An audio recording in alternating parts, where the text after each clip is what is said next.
Welcome to the next episode of Shuttle Tales with No Dog. I got Wayne here. Wayne just arrived at the MARTA. We're going to get him straight to Amicalola. You've been asking me more questions than I usually ask all the other backpackers. You're about to make it all easy on me. What was the question you just asked me as I was trying to get this thing set up? Most of the people that you've taken down to Amicalola, the reason why they're doing the Appalachian Trail. Oh man, right. So, people have all kinds of different reasons for hiking the Appalachian Trail. If I had to say, it kind of varies. It's like the textbook reasons, right? People, whether there's something going on in their life, well, they almost everybody loves backpacking, or they think they love backpacking. The big majority of people that I drive up, don't have more than, a night to 3 nights backpacking experience. Which is pretty incredible considering what they're about to undertake with the Appalachian Trail. Yeah, there's something about the Appalachian Trail that just really calls people that are new, right? So there's something about, I think there's something where the trail is romanticized in many ways, in books and media and YouTube videos and whatever people tend to watch and see or read, that just calls you away from civilization, right? Or the way we tend to live our lives. And I think somewhere deep inside, people want to get away from that, whether it's and to deal with whatever they're dealing with. I think there's more to it than just I like backpacking. I like walking long miles. I enjoy carrying weight on my back up and down mountains, and I like the pain and I like the rain. I think there's more to it than just wanting to be hiker trash. I think there's something, whether it's a relationship ended, right, or a loved one passed away. I see that and I understand that. And to get out on the trail and use it as some form of therapy or mental health, some cathartic, quest. I'll probably let this guy get in front of me as a responsible driver. Yeah, but like you were just saying, though, like with death, for example. Yeah. I read one book out of many. Mm-hmm. A lot of thru-hikers have read a lot of books about it. Yeah. Title of the book was called Hiking Through. Yep. Paul Stutzman was his name, and he was from Ohio. He was a restaurant manager, and his wife passed away from cancer. And so for him, the Appalachian Trail was like a calling, you could say. Yeah. And that was a pretty good book. Did you read it? I'd listened to it. Within the past month, I listened to it on Spotify. I get so many hours a month of audiobooks, and I found that one and I listened to it. I thought it was very good book. That thru-hike was within the past. I think it was like within the past 15 years. I feel like he might have done. It's been a while. Yeah. And then, obviously, when you talk to any thru-hikers that have read any books about the trail, obviously the one that comes to mind most is Bryson's, Walk in the Woods. Walk in the Woods. Matter of fact, he's actually a native of my home state of Iowa. Oh, okay. He's actually was from Des Moines, Iowa. Okay. And then Bryson, he went over to England for a while, and then that's where he met up at a hospital. He got a job working in a hospital. That's where he met his future wife. Ah, okay. Yeah, and then... Did you read The Walk in the Woods? I have. Yep, I've read the book a couple times. I got the movie. Matter of fact, I'm so much into the Appalachian Trail that the movie came out, probably like 8 or 9 years ago, somewhere around there. Yeah, I agree. And at the time, my niece that lives back in Dubuque, she was working at the local movie theater. So as it turned out, how they got the movie theaters have these big marquee or posters. Yeah. So I was able to get my hands on the Appalachian Trail movie poster, which I have hanging in my bedroom. That's great. Yeah. That's great. So, tell me about your backpacking experience. Well... Or let's start, how'd you get into backpacking, and then, It's soothing for me. Yeah. We live in such a fast-paced world, that when I get out on the trail, I like nature, and I'd like to, things that can slow things down a little bit, it's just it's soothing for me. It's and hiking, and the thing I like about hiking too is the simplicity of it. I mean, really, you just you strap a pack on, there's not really that much you need, and a lot of times you go somewhere to hike, it's free, Yeah. and I think a lot of the best things in life are free, pretty Right. much. Kind of along the lines of something that like Henry David Thoreau would say, the guy that wrote Walden. Yeah, I'm familiar. Yeah. Okay, so I mean, have you done any other long trails already, or what kind of backpacking experience do you have under your belt? Not any long trails, and there's several of them scattered throughout the United States, Yeah, of course. for sure. But even though I didn't do any long trails, over the course of the last couple of years, I've been out hiking probably on an average of 5 to 6 days a week. And there's some, actually, where I live in Dubuque, Iowa, there's actually some really good trails. With elevation change? With elevation change, Really? yeah. All Dubuque, which is Iowa's oldest city, is very hilly of a town. Actually, if you were ever to go to Dubuque for the first time, you think you were like in a mini San Francisco. No way. Oh yeah, it's really hilly. Well, I'm picturing a flat, like some of the flattest part of the country, but it's not. It's not. No. I think Iowa and cornfields. And cornfields, Right. but actually it's a misnomer to think, especially like in Dubuque in my area. No, it's not flat at all. Well, I'm pulling the topo map out later and taking a look at Dubuque. And Iowa, my neck of the woods, we're famous. You've probably been familiar with it. It's an annual bike ride. It's called RAGBRAI. Yeah, I don't know it.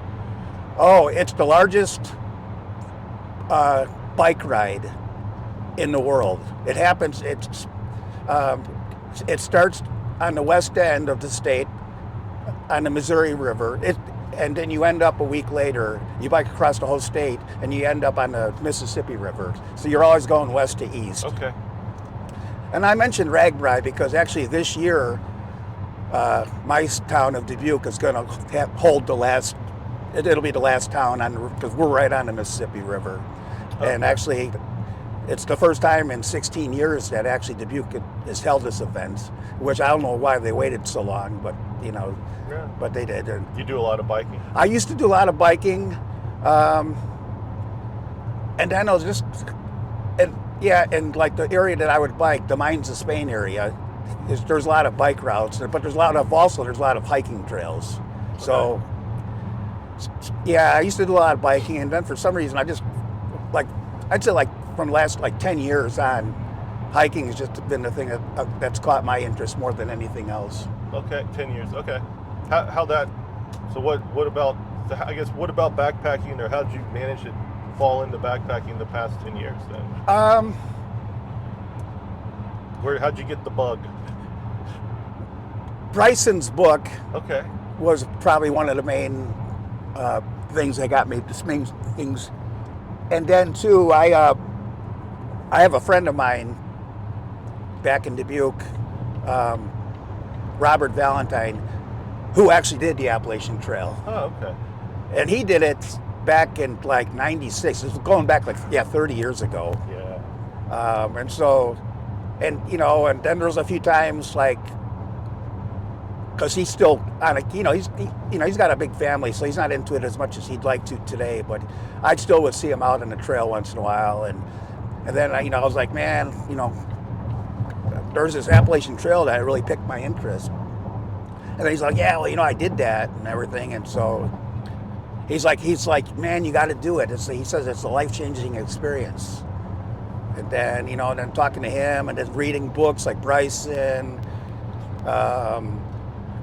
Author Chris Cage, he wrote a book titled How to Hike the Appalachian Trail, which is pretty informative. It sounds familiar. Okay. And then one of the other popular ones is Zach Davis' Appalachian Trials, Yeah. which that he one covers comes a lot up of the mental aspect of it. class. And Davis emphasized mostly the mental aspect, which I'm in totally agreement with. Yeah. How do you think reading that, I guess, has helped you? What nuggets have you pulled out of that to help you deal with any kind of the mental? Like it's a common maxim on, it's almost one of the, I guess you could call it one of the golden rules of the Appalachian Trail is like they say, don't quit on a bad day. Okay. Because Yeah. you are going to have a bad day. Yeah, just like life. Just like life, yeah. I mean, and there's, not only a bad day, there's stretches you could go like a whole week where you're just getting caught up in the downpour rain Yeah, constantly. Yeah. Yeah, so it's just, it's not if it's going to happen, it's when. And you just got to, like Davis kind of emphasized, you got to ask yourself, why am I really out here? When you could be like watching the cable TV and eating pizza and doing all that stuff. So you got to really want to do it. And there was another famous, I can't think of the guy's name, another hiker. He wrote a book too, but he said that the Appalachian Trail at that time in your life has got to be the most important thing. Because if it isn't, then you're probably not going to make it. I think that might have been Warren Doyle. Yeah, Warren Doyle, who passed away. Yeah. He had an institute somewhere out there, like a training. Yeah, out of somewhere in North Carolina. Yeah, I think Warren Doyle, he hiked the trail like 20. Yeah, he hiked it a lot. A lot. He's trail royalty. Yeah, he's in the Appalachian Trail Hall of Fame. Did you read Jennifer Farr Davis's book, Becoming Odessa? Yeah, actually I did. Yeah, she's the one that set one of the while back a hiking record. She did. She did. She said a bunch of FKTs and hiked a bunch of trails. Her Becoming Odessa is the story of her very first thru hike of the AT. Yeah, and backpacking in general. Right? So she went kind of like from knowing nothing to the Appalachian Trail, and she had gone to Warren Doyle's I guess, I don't know, institute or training. He had an institute. Yeah, and she sat in that class, and 2 or 3 times in her book, she mentions that if hiking the Appalachian Trail isn't the most important thing in your life, you probably won't make it. And I'm almost certain she got that from Warren Doyle, and I don't think she came up with that on her own. I think that one was from Warren Doyle, so that's why I put that together. Her book was really useful from a mental game. She was greatly underprepared. Right? I mean, she didn't have a water filter out there. She went, no cook from the get-go. She's like, I don't cook at home. I'm not going to go cook I'm not going to try to cook on the trail. And she had hit a lot of obstacles from, despite going through Warren Doyle's thing and hearing all his advice.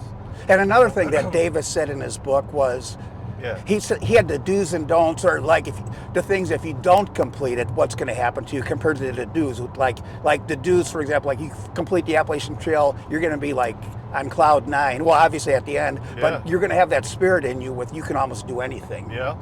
And on the flip side, if you quit and bail early without a really good reason, like an injury, something that's really, he's like, you're going to regret it for the rest of your life. Yeah, I don't. You and I haven't talked, and you probably haven't read a lot about my history. I attempted a thru hike in the year 2000. I was 27 years old, and I got about 600 miles under my belt, and it was no longer the most important thing in my life. And one of my whys for this year to do the Appalachian Trail is to get revenge on my 27-year-old self for quitting the trail, because it's lingered. I don't have a lot of regrets. Yeah. That is one. That's one that I need to set the record straight. And I listened to Zach. I didn't listen, but I guess I read some of that stuff recently because I can't find his book on tape. I'm gonna have to read that one. But I found somebody put together some of the highlights, and I remember that one, which is you can't get away from quitting the Appalachian Trail. It's really, really difficult. Even if you quit for a good reason, whatever it is, I think it's always going to nag at you and it's going to bother you. I think it'll be a tough one to overcome, at least from my experience, personal experience. It is something that, it wasn't injury, that got me. It was the mental game.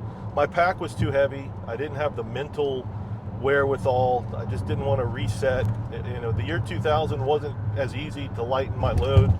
I was 45 to 50 pounds with food and water all the time, depending. And I thought I was making good gear decisions. I was trying to pay attention to being lightweight, and I wasn't. And that extra weight, and I started late. I started April 30th, on purpose. I was waiting for my partner to get going with me. Yeah. But that was always a nagging, I always kind of felt rushed, and that kind of got to me, and I put in too many miles too soon. Which is one of the biggest mistakes they say through hikers. And that's where I'm going to have to be really disciplined. Yeah. Because sometimes, you get right out of the gate and you want to knock out at 15 or 20. Most hikers say, do not do that. Yeah, don't do it. Yeah. I agree with that wholeheartedly. I've been telling backpackers for years going up here. They ask me for advice. I'm like, look, I haven't finished the Appalachian Trail, but I know what works for me on my section hikes, and I know kind of what works by watching other hikers, and I always say, go slow in Georgia. Yeah. 8 to 10 miles a day tops. When I went to the Appalachian Trail Gateway this weekend, the thing they have at Amicalola. Yeah. And was there a lot of hikers there? Yeah, bunch of hikers, bunch of vendors. Rob, who's the shoe guru from Outdoor 76, which is the famous outfitter in Franklin, North Carolina. Outdoor, yeah. Matter of fact, they give away a few. The Buff. Yeah. Yeah. Well, that book, that thru-hiker handbook from AWOL, from Miller. Is it? I don't know if you've seen that. It's indispensable. I have the digital version this year. Yeah, he's got all that information, and for Franklin, North Carolina, they say is one of the friendliest trail towns. It's got to be, yeah. Well, so Rob, the shoe guru, who's been dealing with thru hikers and other hikers with shoe issues, foot issues, for years, right? At least 15 years, I think he's been a professional at this. Yeah. I said, look, you're talking about what to do if you're already injured. I was just chit-chatting with him. They had their own booth set up, and he gave a talk to the whole room, and I missed it. So I was like, oh, I wish I could have got that. Yeah, I was like, I'm sorry I missed it. But I'm like, what's the deal with, I'm like, prevention, man? Like, I missed the whole thing on prevention. Yeah. I go, right now, my plan is just go slow. And he's like, that's it. And he told me a story about some guys that came through in 2021. Yeah. They called themselves the 8 Train. And it was a bunch of younger guys. Yeah. Who he thought was just going to be kind of trouble in the store. And it turns out they were none of them, they were all great, turned out to be great guys. Yeah. And they were all they were together 8 miles a day, all the way to Franklin. So it's 3.5 weeks or so. And they'd get to camp at 1:30, 2:30 in the afternoon, and they were done. They did their 8 miles, and they were enjoying themselves in the woods, and people would blow by them, and they'd celebrate and clap and cheer and just have a great old time, when people passed them. And he goes, the people that start off slow, those are the people that are going to make it to Maine. The people that they're doing those 12s, 15s, and more early out of the gate, they're hurting themselves, and that is going to compound injury. Now, obviously, there's going to be an exception to the rule, but I think that slow start is the way to go. I think it's really hard to do, though. I think it's a hard thing to slow your physical pace down and mentally out there. Yeah, because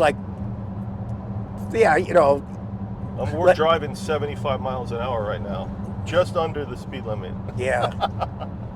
But it's too, and it's if, like me, I'm probably going to start out every morning between 7 or 8 o'clock in the morning. Right. And so, especially down south, I think usually they say when you're hiking, you average, when you're actually hiking, it's you're doing 2 miles an hour. Yeah. Somewhere around here. Sure. So it's then the thing you have to think about, okay, so if I get up at 8 o'clock in the morning, so I can conceivably knock out 8 to 10 miles probably in 4 or 5 hours. But that's when you got to think, well, okay, I did 10 miles. I'm at, do I stop here? Just take it easy. Yeah. And that's where you got to really use some discipline, because it could be 4 o'clock in the afternoon, and especially now that we're getting into daylight savings, you're going to have another hour of sunlight. You're in my head. It's like you've been sitting in every ride I've had for the past 10 years. This comes up so often, except I'm usually the one saying what you're saying, which is if you hike your 2 miles an hour and you start hiking at 9 a.m. and you put in 8 to 10 miles, you're done by 2 in the afternoon. Yeah. And that 2 miles an hour really is with kind of my average break. If I take a 30-minute lunch, or I stop for a few minutes to look at a view, sit, whatever it is, just take a little break. And I'm trying on section hikes, the past however many years, and I'm gonna have to remind myself on my thru hike, take longer breaks, because it's very difficult when you get to camp to sit there with nothing, technically way less to do and entertain yourself with than what we're used to now for 4 hours before the sun goes down. Yeah. Yeah. What are you going to do? You got to spread that time out through the middle of the day. Otherwise, I guess you'll get on your phone and play games and eat your battery and defeat the entire purpose of getting away from civilization. Yeah. I've caught myself doing that on section hikes for sure, admittedly, right? It's like, So when you did it before, did you stay a lot of the lean-tos, or did you mostly pitch a tent? Or? No, I stayed almost exclusively at shelters. Yeah. Yeah, it's because I started after the bubble. It wasn't quite as popular anyway in 2000. But I started, like I said, April 30th, and so there was always shelter space, and it was always easier to just throw your sleeping pad and sleeping bag down than it is to set up a tent. Yeah. I probably set up a tent. I was out for roughly 50 days total, and I probably set up a tent 5 times, if that. Yeah. The first night I know I did, and then I can think of maybe a couple other nights for sure where I did, because I know where I was. So maybe 5 times. I plan on setting up a tent more. I'm starting March 31st. Yeah. There's not much more in the middle of the bubble than March 31st. And so I expect that I probably won't be the first to shelters. But we'll see. If I can, I'm not afraid of shelters. I'm not afraid of mice. No, and I would shelters. think by that time, Okay. a lot of those shelters will be pretty empty. Yeah, maybe. We'll see. We'll see how it goes. If I need to set up a tent, fine. If I can sleep in a shelter, fine. It's easier to sleep in a shelter, period. So, that's a good segue into gear, right? So you're carrying I like to do big 3 if you like talking gear, right? Yeah, the big 3. So Yeah. You can start with your backpack. the Six Moon Designs backpack. Okay. And I picked that one because I saw a couple videos, and sometimes you got to take videos with a grain of salt because it depends on the narrator. For sure, who the influencer is. Yeah. Yeah. But I saw a couple of videos, and one gal that hiked the trail, she went by the name, her hiking name was Bad, B-A-D, Bad Bad. I remember seeing her. Bad YouTube stuff. Hikes. Yeah, Yep. I And she remember her. did the trail with the Six Moon Designs. Oh, did she? I didn't remember that. Yeah, Okay. and she loved it. She was, if you ever watch any of her videos, she's really a likable person, really low key, but she loved to pack and all that. And I saw I saw a guy that did some interviews down at Trail Days, and he mentioned it too, and he said it was a very comfortable pack. So kind of I was sold on that. How long have you had that pack? I've had it just, it's like 6 months. Okay. But right after I finally bought it, Yeah. I was using it, Yeah, put some stuff in Put there. stuff, yeah, Make sure so you like it. and I do like it a lot. Yeah, you've with like a full pack, you put in at least 10 miles with that thing on your back. I have, yeah. Right, well, that's good. Then you know if you like it or not. And then for sleeping, I have a quilt, which is really popular. Yeah. The Enlightened Equipment. Yep. I have one of their quilts. Do you know which one? It's the Revelation. Rev. Okay. What temperature rating did you go with? That one I think is like a 15 to 20 degree. Okay, 20 degree. Yeah, so that makes sense. Yeah, and then I just have a cheap. I can't think of the name.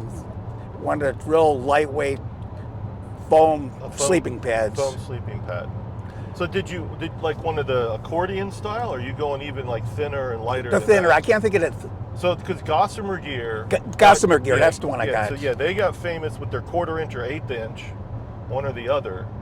Yeah. That 1/8 inch, I got my hands on one this weekend. The outfitter Marion Outdoors was at AT Gateways. I'd never had a chance to put my hands on an 1/8 inch pad.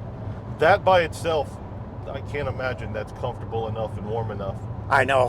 The 1/4 inch, I hope you got the 1/4 inch. You'll figure it out. You got 3 days to And the thing was, Neil Gap and the outfitter there if you're like, I need something else. yeah, They'll fix and it. I actually have a thermarest Oh, yeah. sleeping tab, one of the accordion ones. Accordion ones. But then the problem was with that, they're kind of. My concern was, and the reason why I didn't take that thermarest with me was Yeah.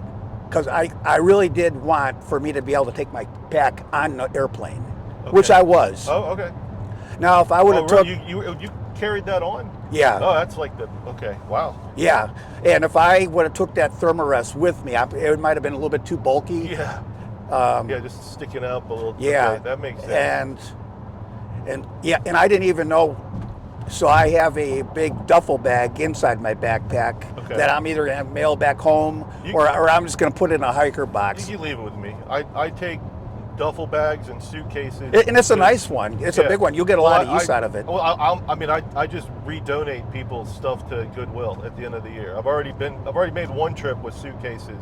Yeah. So some suitcases and clothes that people wore, they're just like donate it. Like, yeah. So if you want me to donate it, I will. Sure. Yeah, I had to get myself on the plane. It was either take the backpack with you or put it in, check it in with the duffel bag. But I had to be on that airplane. I couldn't. Yeah. I understand. Yeah. All right.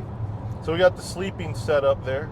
All right. All right. We got a shelter, got a tent, hammock. What do you use? Yeah, my tent is. Let me think of the name.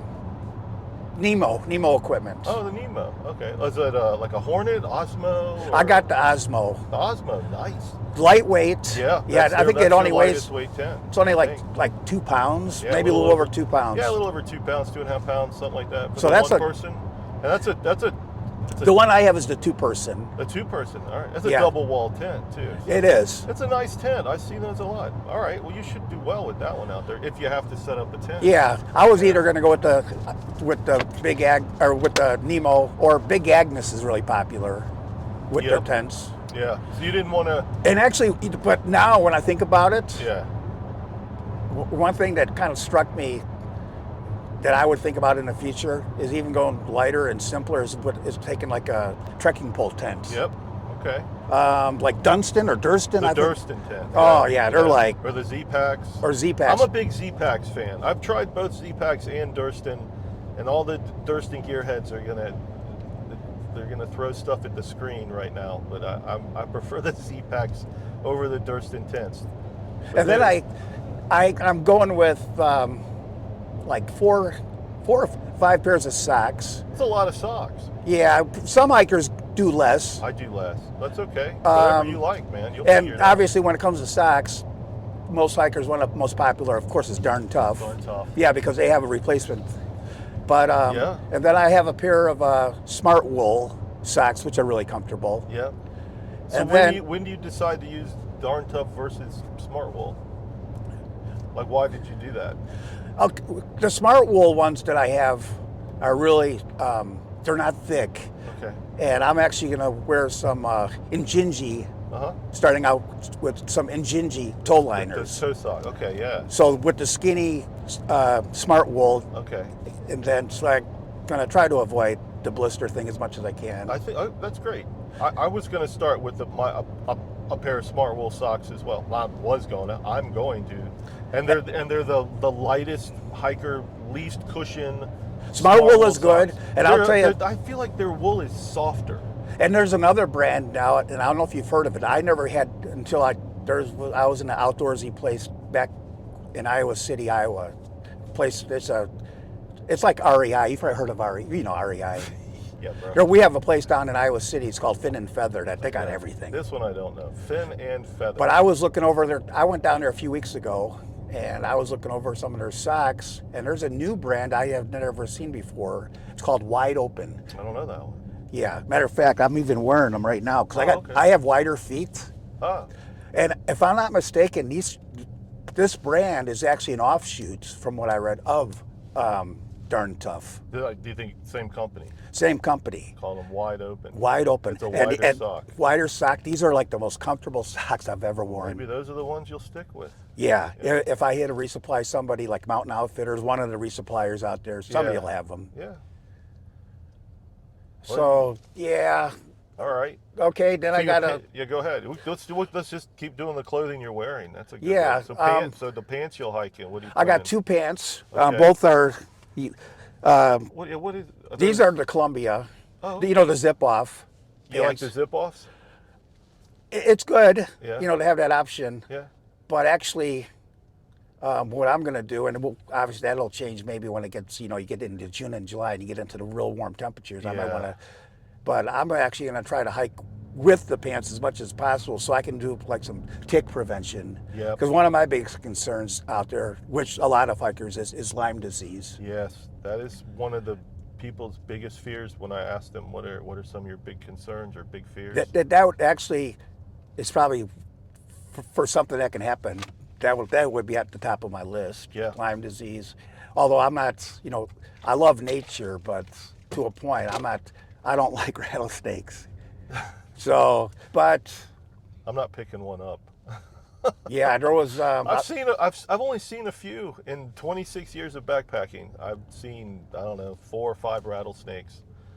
That's it. Yeah, I got real lucky on my Appalachian Trail attempted through hike. Yeah. Many times I'd get somewhere, what shelter or somewhere another hiker was sitting, and they go, "Hey, did you see that big old snake back there, rattlesnake?" I'm like, "No," and they're like, "I don't know how you missed it." Yeah. They're like, "It was in the middle of the trail."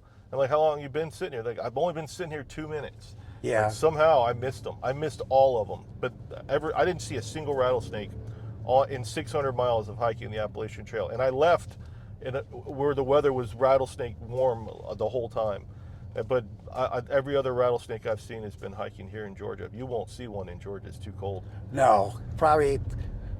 You got to wait at least a month or more before it gets Yeah. warm enough. My for concern rattlesnakes. probably what comes with the rattlesnakes. Once I get up into around Pennsylvania, Rocksylvania. Yeah, they say there's a ton of rattlesnakes. up there. Oh, you know, from what I've been 2 reading. per mile. Yeah, right. I can see right now, even though it's not the longest part of the trail, Virginia is. Yeah. Yeah, Yes, 25% of the whole trail Yeah, was it's for like Virginia. 500 miles or something. Yeah. Virginia. But I'm really, you know, like the Virginia license plate says, Virginia is for lovers. I'm actually, and they have, you know, hikers, they call it the Virginia Blues Yeah. because it's a lot of hiking. But some of the most scenic, and, you know, like Shenandoah National Park, for example. Mm-hmm. And then I'm not going to be shy. I'm going to be staying at hostels probably at least once a week, Okay. you know, to take a 0 day. And Virginia's got some really nice hostels too, like Woods Hole up in Pearisburg, especially really nice. Yeah, it's consistently ranked as one of the top hostels on the whole trail. That one is, along with and hopefully, you know, I'm driven to do this whole thing. If I make it up to Monson, you know, Shaw's Hiker Hostel up there That's is right, Shaw's. Yeah. real popular. But there's, yeah, and then like even in Georgia, good reviews with the Dragon set, Green Dragon. Around the Bend. I met one of the owners of Around the Bend at AT Gateways. It's Stanimal is one, and then Mags is the other. Mags is a woman, and she was awesome. She was so cool. I had already planned on staying at her hostel. I planned on 2 to 3 zeros. Anyway. Yeah, I'm curious, you know, starting out the first week of March, which a lot of, like you said, the bubble. And I'm just curious when I out there, like a lot of these shelters are going to be full right away, or I think so. Here's based on chatting with folks at base camp, and looking at the registration numbers. Did you re-register your hike already on the Appalachian Trail Conservancy? I was going to do that down at Amica. Yeah, you can do it at Amicalola anyway. Doesn't matter. They have a chart showing the numbers, but they've seen, you know, 25 or so on average hikers a day for the past couple weeks, and that number is just going to go up. March 1st was probably huge yesterday. I didn't. Yeah. And there's probably a slight drop off. There's a psychological thing with March 1st and March 15th, and then April 1st. Those, you look at, there's, you know, the bar chart, and it's just like boom, boom, boom, over 50 a day. And I don't know how many have registered to start today. You know? Yeah. And the numbers that register online, you always have to add. You can say, well, there's at least 10, 15%, I would guess, you know, who don't register that actually start. But I don't think you're going to run out of space in the woods, No. but that the actually have a spot in a shelter, they probably fill up fast. I mean, shelters hold 8 to 12 people on Right. average. Yeah. And if you get there, you probably have to get the shelters by like 1 or 2 o'clock, I would think, to get a spot in the shelter. But whatever. Yeah.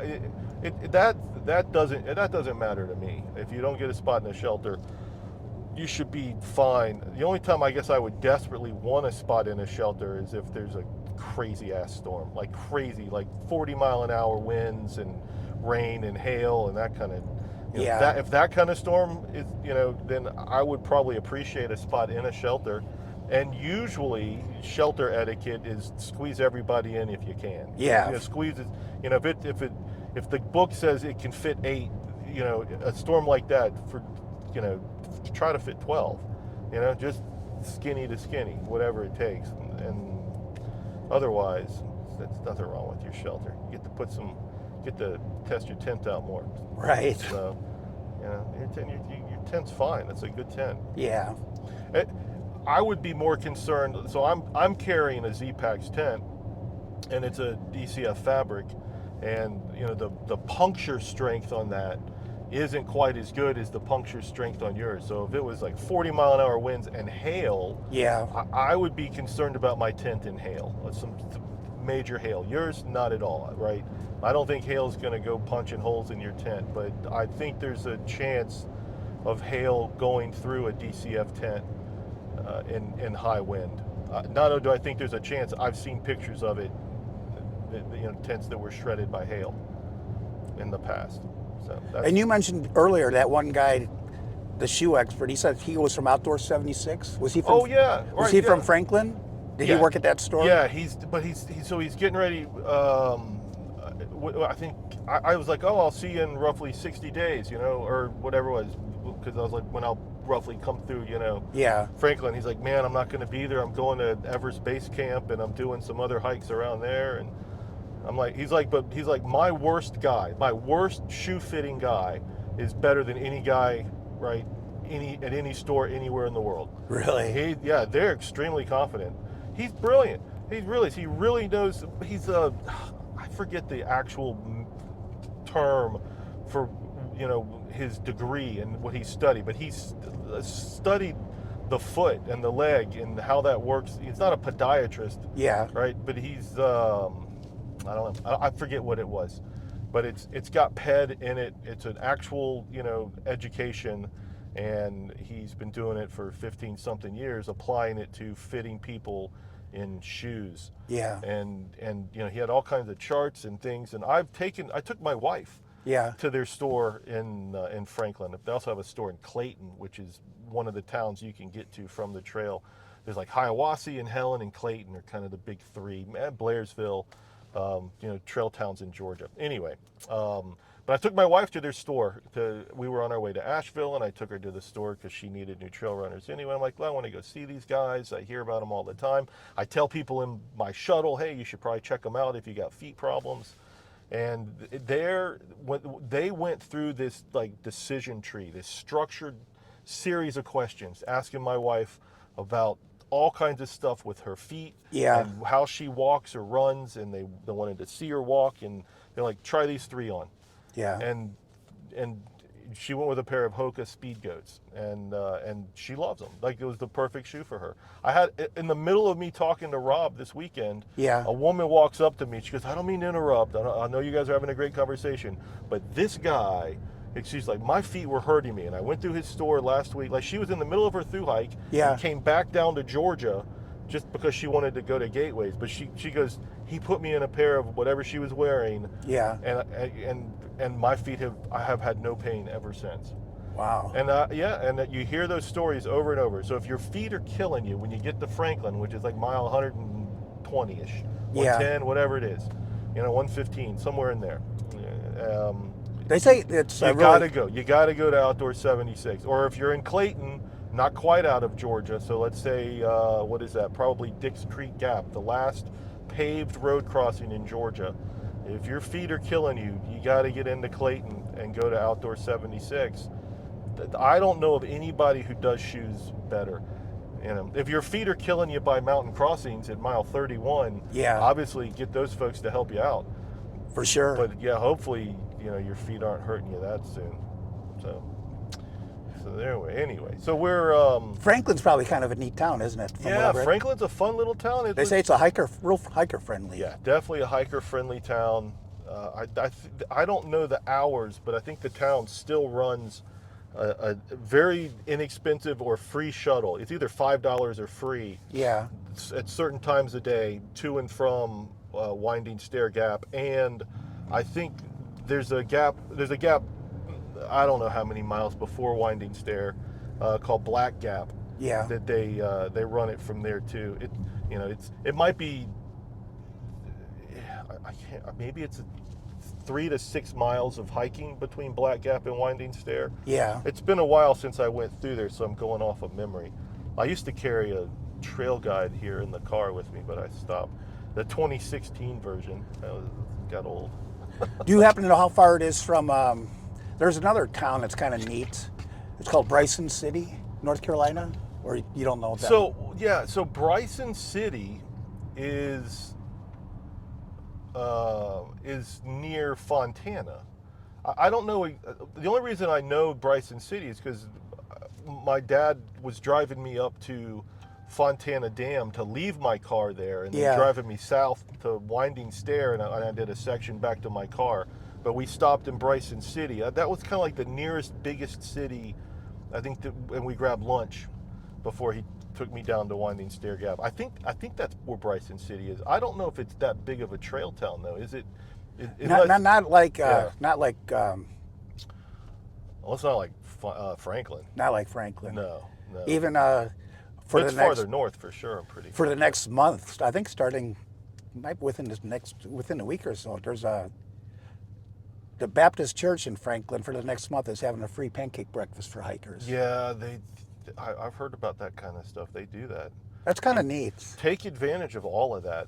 The kindness of strangers was something that was really hard for me to get used to when I attempted my thru-hike. It was really difficult. I don't know. I guess I just wasn't used to that in my regular life. I was trying to climb the corporate ladder. Yeah. In a young e-commerce internet company. You know, when the internet was not particularly ubiquitous at the end of the 90s. It was just becoming a thing. Right. And I don't know. I was living in a. I mean, I had a lot of good friends, but it was still a cutthroat, backstabbing kind of, you know, I don't eat what you kill kind of environment, I suppose. Yeah. Then you get out on the trail and there's like the opposite. Yeah, there's people that, you know, want to pick you up and just hand you money and buy you food and, you know, help you out. And it's just like, it was really trail magic. Yeah. It was really just, I had to get used to that. Just, you know, I remember a family in Gatlinburg. I wasn't even trying to get a ride back from the laundry to my hotel, and they just pulled over like, "You need a ride?" I'm like, "Yeah, that'd be great." And you know, they gave me the ride back to my hotel from the laundromat, and chit-chatted with them for a few minutes. And as I'm getting out, the husband hands me $5. You know. Yeah. You know, I mean, I didn't need the money. Right. You know, I had enough money to do the hike. I had sold stock options and quit my job. You know, I was doing okay. Yeah. You know, I had enough, but I was like, okay, thanks. You know, it was just really, really something to get used to. And now, trail magic with hiker feeds. I don't remember going through a hiker feed in 2000. Yeah. You'll go through at least one in Georgia for sure, right? You're likely to hit. I hear Fresh Grounds. I was watching YouTube because I watch YouTube every day. Yeah. I guess it's part of my pseudo job as a shuttle driver. I don't really treat this as a job so much, but I think there's one in Hiawassee. There's a hiker feed. Yeah. Well, probably at like all those gaps, but big. What's his name? No, Fresh Grounds was at Hogpen Gap. Yeah. It was where somebody mentioned he was. So that's. Probably mile 40, roughly, Hogpen Gap. Yeah. Because you have only so many paved road crossings, so it's much easier for anybody doing hiker feeds to set up at one of the paved road crossings than it is to get on the Forest Service road and spend 6 to 10 miles or whatever it is bouncing over that, trying to get into the middle of the woods. But so there's Woody Gap, and then there's I guess Hogpen Gap, and then Unicoi Gap and Dix Creek Gap, kind of the big road crossings. I'm not going to include Tesnatee Gap because it doesn't really cross the road there, it's just adjacent to the road. Yeah. So, and then you go up a really steep, tough climb, and then you end up over at Hogpen Gap. But yeah, so you'll see the hiker feeds. There are some people will be out there. Hopefully you get to see Fresh Grounds. He's probably still down here. Probably not quite. I watched a nice interview with him recently. He said when he gets too busy, then he heads up north because he can only feed so many hikers at a time, just his capacity issues. So when the biggest part of the bubble hits down here, I heard about it him. Overwhelms him. Yeah, Fresh Grounds has been doing it for 10 years or so, and he just moves around different areas? Yeah, he just kind of travels up the trail. Yep, travels up the trail with the bubble. Wow. I guess the front end of the bubble, it seems like. But he's apparently really, really good at breakfast. I understand he's a breakfast kind of guy. I guess he cooks other meals, but his breakfasts are what I hear people talking about the most. And then I think it's in Tennessee. Speaking of breakfast, yeah, it's called Mountain Harbor. They say it has one of the best breakfasts along the whole Appalachian Trail. So I didn't eat at Mountain Harbor. Mountain Harbor is at 19 East is the road that it's on. Yeah. I parked my car there and got him to shuttle me down to Irwin, Tennessee, and then at like where Uncle Johnny's hostel is, at the Nullichucky River, which I think the bridge is still out. You have to from the hurricane, so they get you. There's either a road walk, or last year I think somebody was rafting people across somehow for a little bit. But yeah. Anyway, I didn't eat at Mountain Harbor. I probably should have. Real nice people there. Here's kind of the split. So there's Mountain Harbor. Yeah. Is Trail West when you hit 19 East in Roane, North Carolina. It's like North Carolina, Tennessee. You're right about that. Yeah. But Mountain Harbor's down the street to the left, and then there's a place called the Station at 19 East, which is Trail East, or to the right. Yeah. The older folks are going to go down to Mountain Harbor, and then the partiers are going to go up to the 19 East because they have like a bar and bands and karaoke and shit like that. And then Mountain Harbor is where it's more of a bed and breakfast. Although, they have a hostel, but they have a bed and breakfast there too. That's just kind of the way I've kind of picked up on it over the years looking at it. And you mentioned Irwin. I've heard Irwin's kind of a neat town. Irwin's cool. I haven't been through Irwin and spent any significant time in a while. Just that section where I got out of the car and that's it. But I remember going through Irwin, having a good old time. Hot Springs, I had a great time in Hot Springs. This is 26 years ago though. I haven't been back since. But Hot Springs is the first real city that the trail comes out of the mountains and goes right through the city, which is really cool. The Knock kind of does that, but the Knock is not a real town. Right? Yeah. It has like the Outfitter and a restaurant, couple restaurants. They're big on the Nantahala River goes through there, so they do a lot of rafting and kayaking from out of there, and that's about it. But Hot Springs is a real town. Yeah. And it's just really cool to come out of the woods and walk through. You're just in a town. You're there. The sidewalk is the trail. And then eventually end up in Irwin, and you end up in Damascus. Damascus is fantastic. Oh, yeah. Trail Town, USA. Yeah, I love Damascus. I've been back to Damascus, I don't know, 3 or 4 times since 2000, either for sections or just because I was nearby. Or trail days. I've never done trail days. I will do trail days this year, whatever it takes. Either I'll hike in. I might be getting to Damascus, depending on my pace, right at the same time trail days is starting.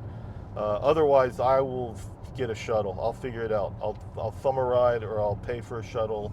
Somehow, some way, I will get to trail days this year. I really want that to be part of my thru-hike experience. I don't want to miss that. That'll be awesome. Yeah, it's a big party for sure. And but I just want to go to trail days I want to see every single vendor. I'm into all of that. Oh yeah, you'll learn a lot. Yeah, I want to see all the vendors and all their gear, and I love that stuff, and so I don't want to miss Chill Days for that. I mean, I get it. There's all the other hiker festivities, and that's pretty cool. But just to see all the vendors set up and chit chat about all that, that's what I really liked about AT Gateways, was chatting with most of the vendors. I missed most of the educational talks. I wish I could have done both. But chatting with the vendors was really. And there's some really neat vendors out there right now with really lightweight, good equipment. Yeah. There's one company, even though I didn't buy anything from them because I already pretty much had my gear, like my. It's hard to do, to not keep buying stuff. Yeah, like it's called Zen Bivy. Have you heard of them? I've seen Zen Bivy. Yeah, they're. And then, I'm trying to think of. There's a lightweight hiking sandals when you get into camp, they make them for you, and they're really comfortable, lightweight sandals. Do you know which company they customize them and make them for you, like you do a foot mold kind of thing? Or? Yeah, you send in a mold. It's called, I don't know. They're called Deliberate Life Designs. I do not know about that. Yeah, Wow, and actually for what you would spend, like at REI, because REI is more higher end. Yeah, it tends to be with a lot of things. But for the same price that you'd spend at REI, you can get these custom made, like an $80 pair of sandals, and they say they're really comfortable. Well, let me pause you here, because I want to make sure this is the last civilization you're going to see for a few days. This is it. Right here. This is downtown we're at Dawsonville. Wow. All right, we passed a Food Lion. There's a Dairy Queen. There's 2 gas stations, and that's it. Yeah. Do you got a lighter? You sure you're good, right? Yeah. Okay. Let's make sure this is it. I mean, the only thing I really a gift store at Amicalola, but I don't know what they're gonna. You can't necessarily rely on them having anything in particular. So, all right. I mean, food and stuff. If you needed to buy snacks, they'll have. But it sounds like you got all the food you need. But if there was something like a lighter, or that's like this gas station. I've stopped here so many times. That one right there? This Circle K. Yeah. Because hikers are like, oh yeah, I do need a lighter. Twice the past week. Okay, this is it. We're moving on. I got an extra lighter if you remember you lost yours. All right. I carry a lighter and I carry fuel. Yeah, I had mailed a package to Amica because there was a few items that I was like trekking poles. Yep.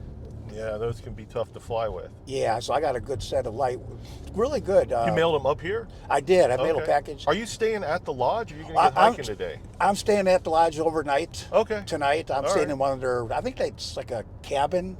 Oh, you got one of the cabins? Yeah. Okay. Well, so go ahead and I'll tell you what I'll you do.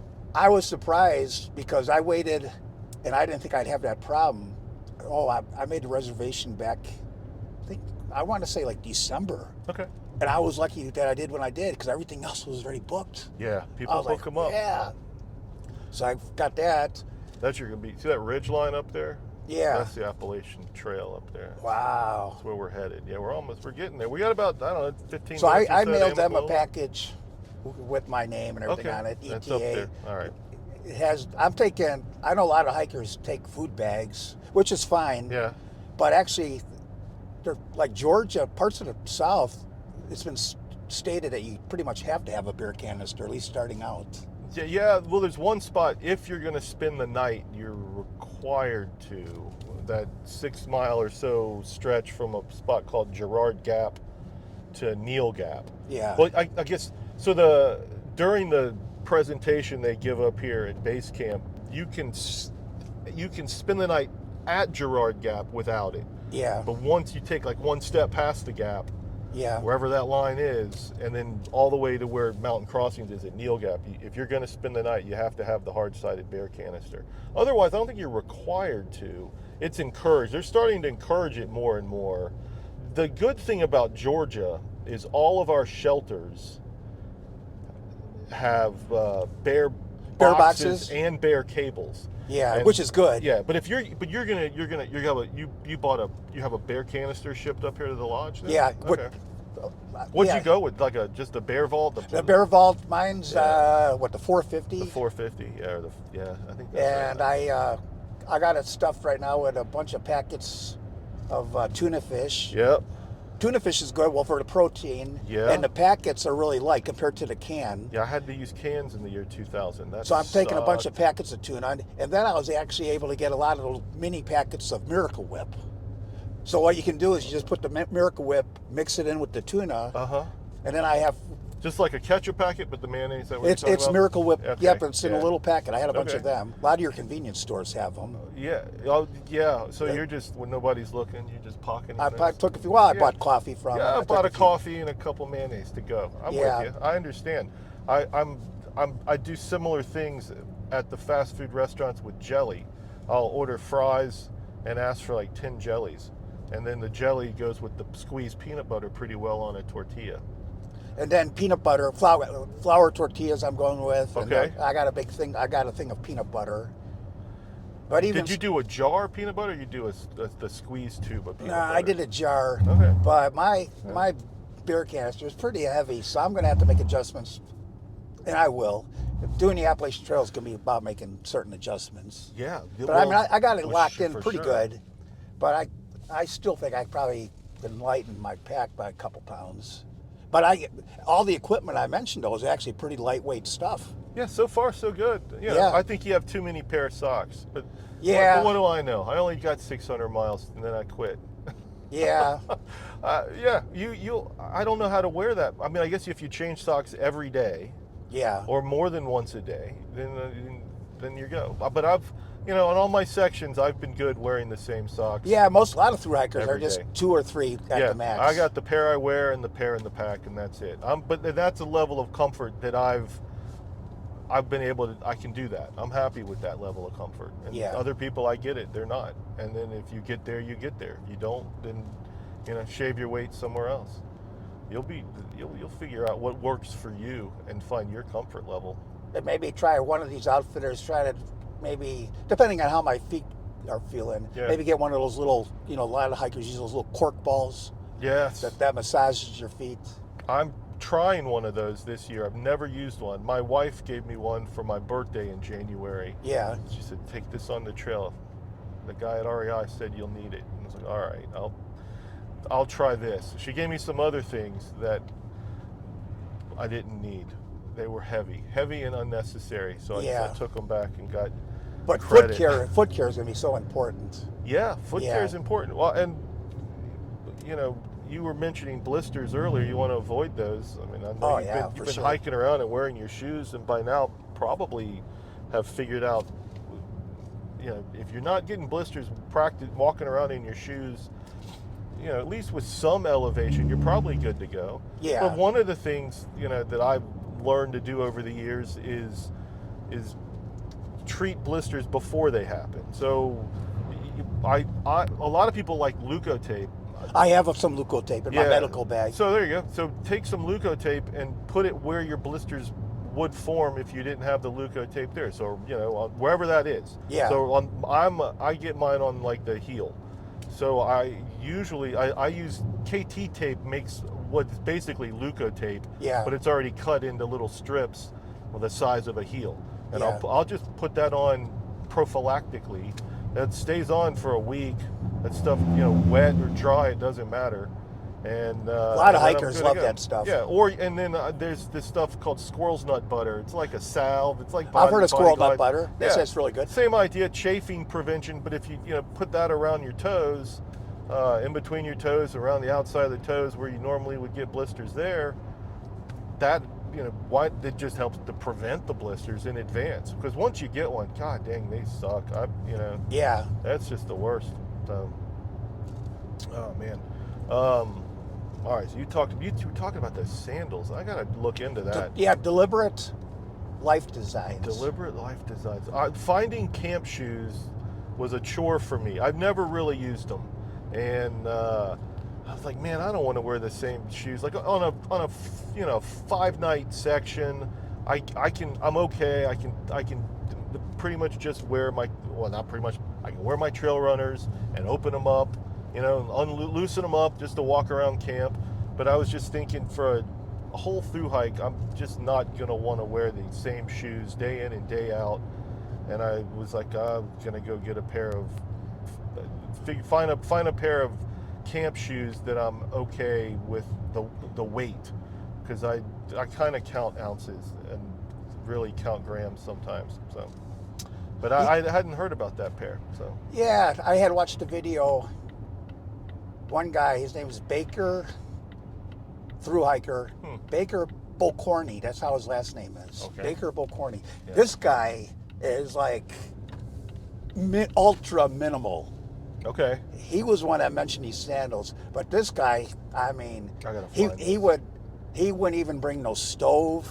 I mean, he was minimal, like with Oh, wow. everything. Yeah, I think he cold probably. soak and- Yeah, I think he was a big advocate of trekking pole tents. Mm-hmm. Being real efficient, you know, trekking pole tent. You already have your trekking poles. Well, Yeah. then it makes sense. He thought it was genius that somebody came up with the idea of making Right. a trekking pole tent, which it is. Yeah, it's pretty smart. And I actually kind of, I would, if I would have waited longer, I probably would have wound up maybe buying a trekking pole tent instead of what I have. But I already spent the money, so I'll just, you know, go out Yeah, there. stick with it. And, you Yeah. know, I mean, worst case is you're like, you know what? I'll send yours home and buy a trekking pole tent and save yourself £1 and sell your old tent when you get back. Yeah. This stuff will still sell. These mountains that you see in front of us, by the way, that is the approach trail. Oh, really? Oh, yeah. So at the end of this road, we'll make a left, and then we're about 4 miles from Amicalola, which is over here, down here, and then the approach trail goes this way. I've been down this road, and I take the little app, and I point it at it tells you what you're looking at. It's like Peak Finder, Yeah. or Alpine Peaks, and it's like Springer's right over here. It looks like it's a little cloudy over there on top of That where it is. approach trail is like 600. I think like 600. They said 605 steps. Oh, well, just the steps. Yeah. Yeah, so the first mile of the approach trail. Yeah. But so the approach, let's do it this way. So from the arch to the Springer Mountain summit, where the terminus is and the plaque. Yeah, is like 8 miles. 8.8. 8.8. Yeah. And the first mile from the arch is to the top of the stairs as you ascend the picturesque ascent next to Amicalola Falls. Right. And so you've got roughly 3/4 of a mile of relatively flat, and then, well, the first quarter mile is relatively flat, or a third of a mile is relatively flat, and then you get to this concrete incline walkway, sidewalk, Yeah. and that's deceptively steep. You're gonna be so excited, and then it'll just like this. Wait, this is steep, and then you get to the stairs, Right. and then you do the 600 stairs. But 600 stairs is still like, that's just like climbing a mountain. It's just made out of stairs. Right. Yeah, because you'll gain over that first mile. You gain roughly 800 feet in elevation. So it's, 8.5, 9-story building or whatever it is. It's like climbing a mountain. Yeah. Yeah, and then from the top of there, then you can, then you get to do the other 7.5, 7.8 miles to Springer Mountain, mostly up in the woods. Yeah. On the approach trail itself. The approach trail's not horrible. It gets a bad rap. But it's not that bad. No, it's not. I think it's a slightly more difficult than average day. If I had to say, okay, 0's the easiest day and 10's the hardest day on the Appalachian Trail, then I would say the approach trail is a 6.5. Right? There's far more difficult days you'll have with steep ups and downs on the Appalachian Trail. Oh yeah, like up in Tennessee, like Roan Mountain's must be really. Yeah, that's a tough one, right? Between here and Virginia, for sure. There's more difficult climbs in Georgia than what you'll see on the approach trail. But the approach trail gets all the talk because it's your first day. Yeah. And if you haven't been out, backpacking up and down mountains every day with weight on your back, this is relatively difficult. But I think if you take anybody who's been from Georgia to Damascus and pull everybody from Damascus and say, we're going to go hike the Appalachian Trail, the approach trail, they're going to go, oh yeah, approach trail, average day. They're going to, maybe they'll go, it's a little slight. Like I said, 6.5 on the difficulty scale. Yeah. Because you're used to hiking, that's what you're used to doing. Mm-hmm. So I don't think it's that particularly. I've done the approach trail several times, forward and backward, including the stairs. I've done the stairs more than the approach trail itself because I've been up here at Amicalola with my kids and they always wanted to climb it. I carried my 3-year-old up the stairs once, about at least half the stairs. Yeah. Because her legs hurt. Her legs. That's what she kept. I guess I didn't think about the ability of a 3-year-old to climb all those stairs. I thought kids were just machines. But Does they're your not. wife like to hike a lot or no? She used to like she loves day hiking, Yeah. but the idea of going on a long distance hike is not for her. No. But she's Maybe- supportive of you doing it. Oh yeah, I mean she knows this is this is no surprise. My love for backpacking. She'll tell you that on our first date she knew I was going to go do a thru hike again. So Huh. I must have talked about it a lot. Yeah. Yeah. So that's the way it goes. You got family back home that's rooting you on here? Yeah. I live with my girlfriend. She's been real supportive of me. Nice. So she's gonna take care of the house of sorts. And when I say of sorts, because she a few years ago when we went through COVID, Mm-hmm. right after she got her second COVID shot, 48 hours later she had a stroke. Oh. And a lot of people attributed that stroke to COVID. Yeah. And ever since then, so now she has to use a walker to get Oh, around. Man. And I was being there all the time. You know, I obviously run into the grocery store, doing all this stuff. You know, she likes McDonald's a lot for breakfast. So, you know, but, you know, now it's going to be harder for her because she's not going to have me there to do that kind of stuff. Although her, they just came in last night. She's got a brother. Well, she's got three brothers actually. But one of them lives in Florida, and him and his wife just came up yesterday. So they're retired. So they're going to actually be staying at our house for like the next month. So she's going to have a lot of support there. That's nice. Yeah. Yeah, she's not just doing it all Yeah. on her own. All right. Yeah. But she's supportive of you going out here She's too, been very to- supportive. To live your dreams. That's important. I'm just afraid though. There's going to come a point. I mean, homesickness Mhm. or loneliness can affect anybody. Oh, man. But I really want to be out here hiking. Yeah. Yeah, I mean, I Yeah. do. And I know some days are going to be miserable, but the only thing I'm really kind of afraid of is like, you know, she, you know, come to the point in a couple months where she's like getting lonely, or hopefully her health, you know, like I said, she gets around with this walker, and the one thing she smokes a lot, which I hate. Yeah, it's not helpful. No, but I just, you know, one of my concerns would be that, you know, a couple months down the road where, you know, you think about the worst, where, you know, she had another stroke or has a heart attack or something. Because I basically more or less told her, I says, if you call me off the trail, it better be like life or death situation, because other than that, I want to stay out here and do this. I know what you're saying. One of my, You know, it's a big commitment, yeah. expense. You know, this has been on my bucket list for over 5 years. Wow.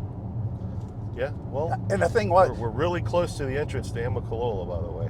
Like a mile. and I didn't really know about the Appalachian Trail until I was like in my 40s, you know, after like with Bryson when he wrote his book. Oh, wow. Okay.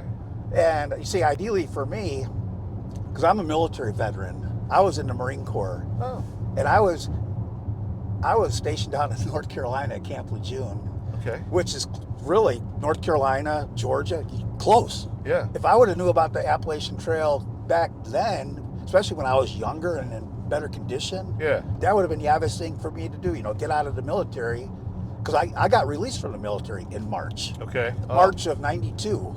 So that would have been, I was right there. I could have just, you know, got my equipment, started out on the trail. Yeah. I'm younger. I was only, let's see, Yeah. 92. I was just 28 years old. So I was Okay. in a lot better shape, you know, younger and Yeah. stuff. And, It's but I didn't reaching really the know far. about the trail until many years later, like when Bryson wrote his book. Yeah, he did a lot to make the AT famous, more popular. Well, so we're almost about to pull in, like at the end of this straightaway that you hear, that's the right-hand turn into Yeah. Amicalola. You said you're staying in one of the cabins, so I'll give you a lay of the land real quick, which All I right. usually do. The check-in for the cabins is at the lodge at the top of the hill. Yeah. Base camp is down at the bottom where you'll sign in and get your tag. Were you planning on, I don't know which cabin they have you in. Some of the cabins are down here, some of them are up here, and there's like a road off to the side. Yeah. I don't mind driving you up to the lodge to check in unless you want to just go ahead and hike it. But the problem is once you're at the lodge, getting to your cabin can be really difficult without a car. And I'll Right. stick around. I don't mind sticking around to help you get where you need to go. So Yeah. we'll figure this out together. All Let right. me tell them I'm dropping off a thru-hiker, so I don't got to pay the entrance fee. Dun, dun, dun. Hey, dropping off a thru-hiker today. Thank you, Lisa. Oh, you know her name, huh? Well, she's wearing a name tag. Yeah. Oh, well, that's helpful. Yeah, I should remember it. She's been there all the years I've been there, so you can see the lodge up there on the Oh, the wait, hill. that's the lodge way up there? Yeah, man. So what's all this here? So this is the visitor center, right? So the building on the right is the bathroom, and then the arch is immediately behind the visitor center. Base camp is in a special room behind this visitor center as well. I know they give tags The here. hang tag is here. All right, so maybe Yeah. I probably should stop here first. Yeah, we'll go here first, and then Get we'll that- figure out what we're going to do. Yeah. So, Yeah. but I'll show you though the arch to actually start the approach trail, and you've seen enough YouTube, you know the arch, right? I've seen the arch, Yeah, yeah. So you hang a left, and then the approach trail literally parallels the car here, this little road, and then I'll speed up just a little bit. Otherwise, it takes forever. But there's somebody. See the hiker on right there. Yeah. That's the approach trail. They're on this wooden walkway that they've. That's the approach trail they're on? Is part of the approach trail. So the approach trail is blue blazed. Right. You've heard about blue blazes. Oh, yeah, blue blazes, Yeah, see unlike the the little white. blue blaze there? Yeah. Yeah. Yeah, so your first white blaze, right, you got to get up to Springer for that. Go ahead, man. Oh, he's got his big pack. This guy's going to Maine. That's his plan. There's no way that's his plan. There's anybody with that much gear in the park this time of year, their plans to go to Maine. Yeah, he looks like he's got that's like Gregory. It Looks did look like a Gregory, yeah. Yeah. He's got his trekking pole still strapped to the pack. I I almost never. Oh, I guess the other way is I always have my trekking poles in my hands. I don't usually have them on the pack. I bet not you- using them. I bet you he's carrying at least 40 pounds. It looked kind of heavy, but you know what? He'll figure it out at some Yeah. point. We all do. If you want to hike long distance, sooner or later you lighten your load. It has to happen because it's just physics. It's easier to go up and down with less weight. It's Yeah. easier. The easiest is with nothing, and every time you add something, it gets harder. So the approach trail comes across this parking lot. This is the sidewalk. It goes across that bridge. And then it goes up there, and you'll find the stairs. I see all the stairs. Yeah, you'll see the stairs, and it goes past the what do you call it, the waterfall. Anyway, but that makes sure you stay on the concrete path there. That's the way So to the do it. lodging you said is up the hill. So to get to the lodge, you can either hike to the lodge, Yeah. which is when you get to the top of the stairs, there's a little side trail and a sign that says lodge off to the right. It's about 1/10 of a mile. The other way to get to it is by car. Yeah. There's this right-hand turn down here that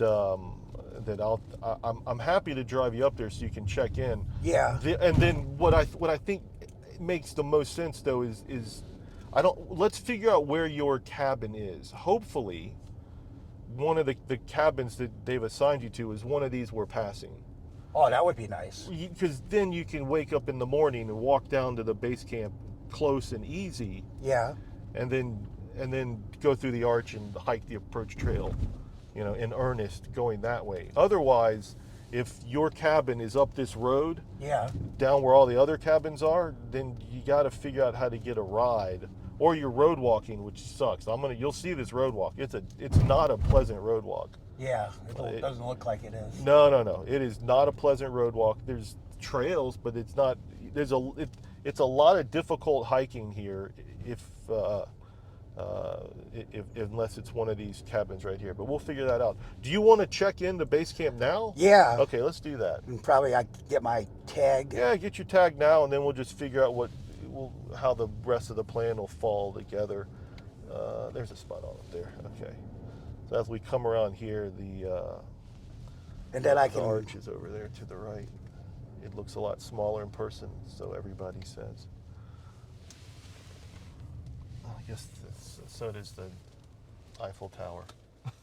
Eiffel Tower. I think everybody says that looks smaller in person. I've been up All on right. the Eiffel Let Tower. me grab your let me grab your mic from you. Oh, yeah. That's okay.